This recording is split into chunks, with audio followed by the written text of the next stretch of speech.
air in our apartment, once a warm, comforting blanket, now felt thin and sharp, each breath a tiny shard of ice in my lungs. It was the little things at first, the whispers of a life being lived in the margins of our own. A new scent on his clothes, not the familiar musk of his cologne, but something sweeter, floral. A name that would slip into his conversation, a ghost at our dinner table. Chloe, he'd say, then quickly correct himself, a flicker of panic in his eyes. Clara from work. I was a detective in my own home, piecing together clues I never wanted to find. The late nights at the office, the hushed phone calls, the way he'd angle his phone away from me like I was a stranger he didn't trust. Each discovery was a fresh wound, a confirmation of the gnawing suspicion that had taken root in my chest. The trust we had built over years, a fortress I thought was impregnable, was crumbling around me, brick by painful brick.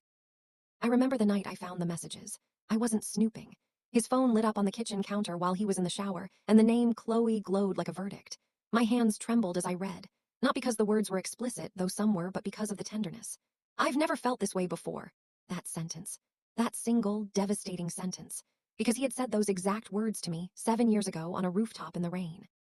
He had borrowed my most sacred memory and handed it to someone else. The confrontation was a storm I had been bracing for, yet its fury still shattered me. I presented my evidence, a collection of screenshots and credit card statements, my voice trembling but steady. He didn't deny it. The confession came as a torrent of apologies and excuses, a blur of words that dissolved into noise. The only phrase that pierced through the haze was, "It didn't mean anything."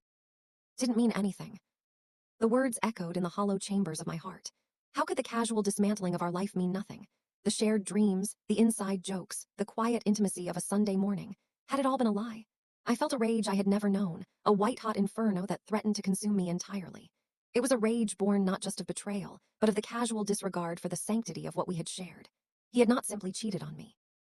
He had looked me in the eye every single day and chosen